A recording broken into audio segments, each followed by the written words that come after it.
Meron tayong ginagawang Rusiflex 125 mga boss. So ang kanyang issue ay mababa yung minor na mamatay, tapos pag namatay na siya mahirap na siyang paandarin. So ganito yung issue niya mga boss.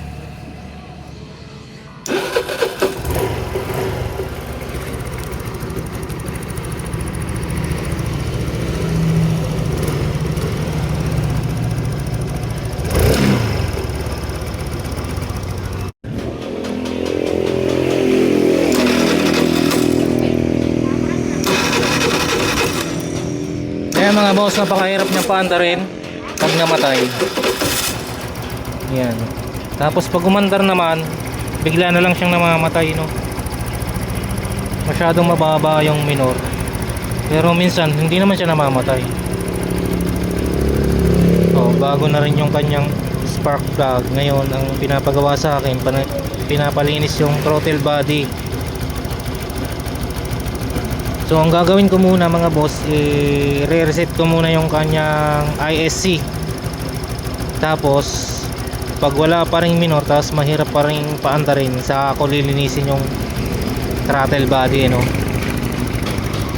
So, try ko patayin, hindi siya namamatay. Kanina namamatay mga boss. Pero pag pinatay mo siya, ayan,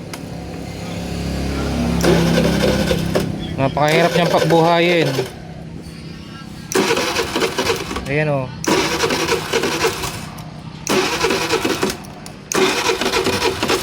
Yan mga boss yung problema niya, napakahirap buhayin. Yun, ang gagawin ko muna mga boss, ito yung kanyang ISC. So try ko muna i-reset, manual reset, no? Tapos pag hindi pa rin nagbago, saka ko lilinisin yung throttle body niya.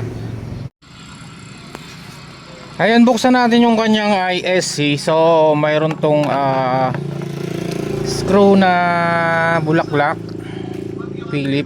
Yan, buksan lang natin mga boss. Try natin i-reset. Ayan, nalawagan na natin yung screw mga boss. Tapos mayroon tong lock na ito, subukan natin tanggalin.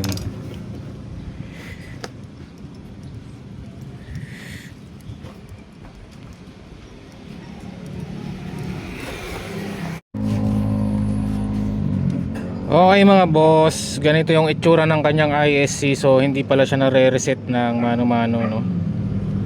Yung kapag sinusi mo, ayan, umaangat, tapos bumabalik. So ang gagawin natin mga boss, linisin na natin yung kanyang throttle body, no? Okay, ano mga boss, nabuksan na natin yung throttle body niya, pero napakalinis naman. Oh, hindi ka nalinis. So ito na lang yung papakialaman ko. So na-adjust pala siya. Ayan, oh. Try natin i-adjust. So balik ko na lang mga boss. Bago lang kasi itong motor na to, hindi pa nabubuksan.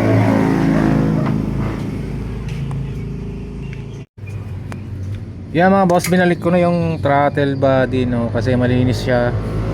So ang gagawin ko, i-adjust ko na lang yung ISC.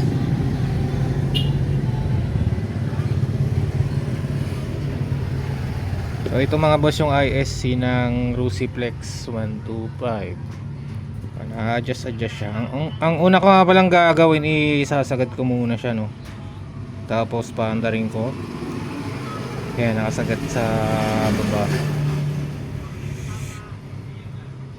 Kaya mga boss, nakasagad, no? So kakabit ko, tapos paandarin ko. Check ko kung ganun pa rin. Tapos gagalawin ko uli siya, no? Hanggang sa makuha ko yung tamang minor. Kaya mga boss, nakabit na natin yung ISC. Try natin paandarin.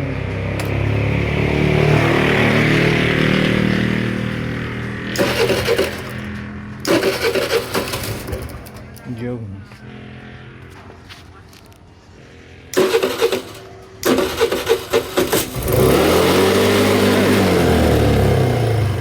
Masyado mataas. Masyado mataas yung minor.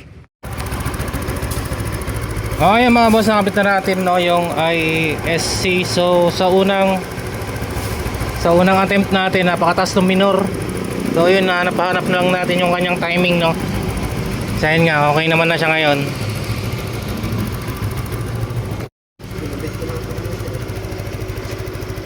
Kaya mga boss, mukhang naayos na natin yung problema kasi yan, madali na siya paandarin no.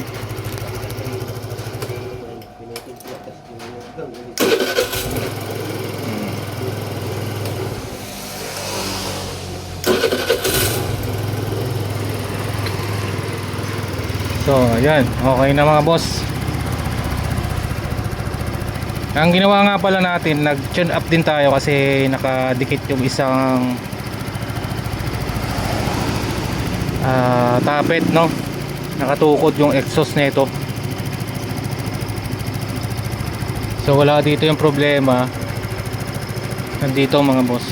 So ito lang yung, dito lang siya tumino sa may tapet. So yung ginawa natin sa ISC, mahirap pa rin paanda rin kanina nung ginalaw ko yung ISC. Yan, nung binuksan ko tong head nya, nakita ko yung tapet nakadikit. Ayun, chinunap natin, tapos okay na. Ayan, di na siya namamatay, madali na din paanda rin.